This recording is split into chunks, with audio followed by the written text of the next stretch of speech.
26ویں آئینی ترمیم جس نے اعلیٰ عدلیہ کو مفلوج کر کے رکھ دیا ہے، سپریم کورٹ آف پاکستان کے ججز سے جو اختیارات واپس لے کر حکومت یا ایگزیکٹو برانچ کو دے دیے گئے ہیں، سپریم کورٹ آف پاکستان کے ججز کی اکثریت اس 26ویں آئینی ترمیم کو صحیح نہیں سمجھتی، لیکن اس 26ویں آئینی ترمیم کے دو سب سے بڑے بینیفیشری چیف جسٹس یحییٰ آفریدی ہے، جو جسٹس منصور علی شاہ جو سینئر ترین جج سے جن کا یہ حق بنتا تھا کہ وہ چیف جسٹس آف پاکستان بنے، اور ایک موقع کے اوپر رانا ثناء اللہ کو بھی یہ کہنا پڑا کہ یہ پاکستان کی بدقسمتی ہے کہ justice Mansoor Ali Shah chief justice of Pakistan نہیں بنے۔ اس کے بعد سپر چیف جسٹس اور آئینی بینچ کے سربراہ جسٹس امین الدین خان جو ہیں وہ بھی سب سے زیادہ اختیارات میرے خیال میں اب ان کے پاس ہیں، تو ڈیفینیٹلی جو ہے 26ویں آئینی ترمیم کا معاملہ جب بھی زیر بحث آتا ہے تو یہ دو ججز جو ہیں یہ سمجھ لیں کہ دیوار بن جاتے ہیں کہ 26ویں آئینی ترمیم کو ہاتھ نہیں لگانا، وہ کیس نہ سننا ہے نہ اس کی طرف جانا ہے۔ لیکن اب 26ویں آئینی ترمیم کے ختم ہونے کے لیے جو ایک نئی چیز سامنے آئی ہے اور جس کے بعد justice Mansoor Ali Shah chief justice of Pakistan بننے کی راہ ہموار ہوئی ہے، اور جسٹس منصور نے ڈرنے والوں کے لیے بھی ایک تگڑا اعلان کیا ہے، یہ بھی ہم ڈسکس کریں گے۔ آپ ہمارے چینل کو سبسکرائب کر لیں، بیل آئیکن کو بھی آپ نے لازمی پریس کرنا ہے، اور کمنٹ باکس میں بھی آپ نے اپنی جو اوپینین ہے وہ لازمی لکھنی ہے۔ دوستو، اس سے پہلے جب justice Yahya Afridi chief justice of Pakistan بنے تھے تو لوگوں نے ان کی بہت تعریفیں کی تھیں کہ یہ بہت تگڑے جج ہیں، یہ نیوٹرل ہیں، یہ اعلیٰ عدلیہ کے نظام کو بہتر کر دیں گے، یہ پتہ نہیں کون سا انقلاب لے کر آئیں گے اور یہ بڑا زبردست فیصلہ ہے۔ لیکن میں نے بار بار آپ کو اس وقت یہ بتایا تھا کہ چیف جسٹس یحییٰ آفریدی جو ہیں ان کا اگر آپ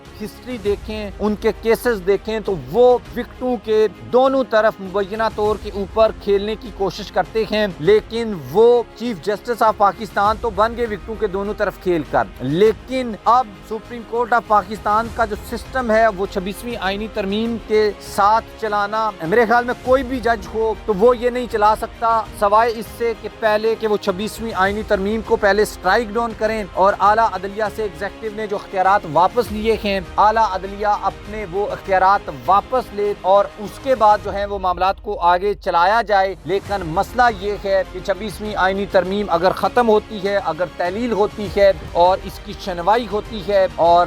یہ چلتی ہے تو اس کے بعد یہ ججز خود جو ان کرسیوں کے اوپر بیٹھے ہوئے ہیں ان کی کرسیاں جو ہیں وہ ان کو جاتی ہوئی نظر آئیں گی۔ اب جسٹس منصور علی شاہ جو ہیں انہوں نے توہین عدالت کیس جو بیسکلی ایڈیشنل رجسٹرار کے اوپر بنتا ہے اس میں یہ کہا ہے کہ بادی النظر میں ججز کمیٹی جو ہے اس نے عدالتی آرڈر کو نظر انداز کیا ہے، اور ججز کمیٹی جو ہے اس میں چیف جسٹس یحییٰ آفریدی اور سپر چیف جسٹس جسٹس امین الدین خان جو آئینی بینچ کے سربراہ ہیں وہ اس میں شامل ہیں۔ لیکن اصل میں مسئلہ یہ ہے کہ ڈر جو ہے وہ بہت ہی بری چیز ہے، اور ڈر جو ہے وہ انسان سے کیا کیا کرواتا ہے، اور لالچ بھی انسان سے کیا کیا چیز کرواتی ہے۔ اور بالکل ایگزیکٹلی کل جسٹس منصور علی شاہ نے اپنے ریمارکس میں یہ بات کہی کہ ذرا سی جب بھی آپ کو کھنک لگتی ہے کہ یار جسٹس منصور علی شاہ کہیں 26ویں آئینی ترمیم کے کیس کو نہ پکڑ لیں، تو انہوں نے بولا کہ ہم نے ریگولر بینچز اور آئینی بینچز کے جو اختیارات ہیں اس کا جو کیس سننا تھا